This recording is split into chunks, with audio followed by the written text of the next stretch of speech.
Baked potatoes make a gluten-free crust for a quiche, and we made our own springtime herb cheese. A fancy place would call it a deconstructed frittata. Storing your potatoes dirty, but cleaning them right before you use them helps them last longer. How many potatoes you need depends on your pan. I like the heat of a cast iron pan for jacketed potatoes. And I like to bake my spuds at 400. We're going to need some butter later. We're also going to need some shallots. Not just butter, garlic butter. A whole lot of garlic butter. 8 ounces of cream cheese, only the best. And 8 ounces of good feta, half and half. Don't just throw the garlic in. Grating it, that's going to give us the texture that's going to disperse evenly. Same with the lemon zest.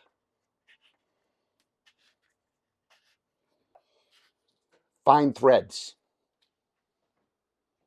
Lemon juice, salt, and fresh herbs. Parsley and the first chives of spring. A machina makes this easy. I always scrape it down and go for a second pass.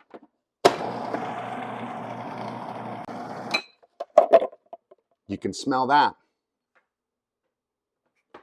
That's my version of homemade Boursin. Leave 5 ounces of that mix behind. Or use actual Boursin and skip this step. 6 whole eggs, plus an extra yolk for richness. Salt and pepper.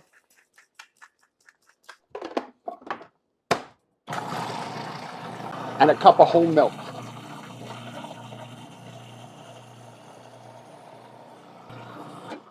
Always scrape down in between, or you'd lose all that.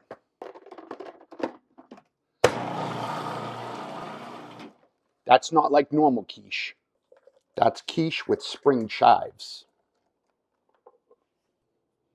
Unsalted butter needs salt, sugar, and MSG. Black pepper, or in this case, a touch of white pepper. Garlicky, salty, with a touch of sweet. Those potatoes are cooked. When it hits 210, we know they're properly fluffy. That cast iron pan's nice and hot, and we want it to stay that way, with oil and butter. Like I said, those potatoes, look at how fluffy. Unwrap them all and get that excess steam out.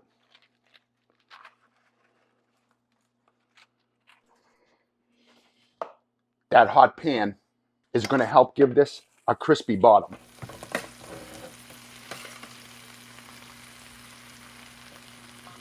You got a metal measuring cup?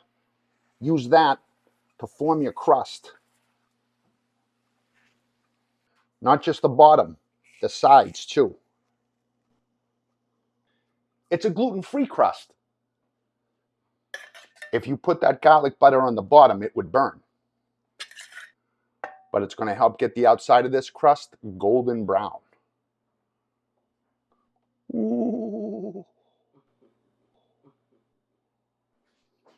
You still got that oven at 400, right? We need that to crisp up. That would be a great base for beef stew. Or keep it light and make it a quiche like us, with shallots or whatever the vegetable you add. Just make sure you cook them first.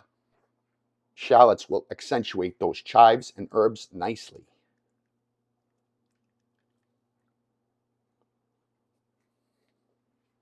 I know this is hard, but just a little more patience. That's cooked, but better yet, give it time to set up. Ooh, that's lovely. There's so many things you could do to that. You could throw in chunks of bacon. I mean, really, the possibilities are endless. I love the potatoes in lieu of the crust. Springtime party with the ladies? It is delicate. That's a crowd pleaser for sure. It's light and fluffy and delicious. It's like a souffle. God, that cheese dip's fucking good too. Herby, garlicky, creamy, really f***ing good. Garlic butter makes everything better. Mmm. It's true, it does.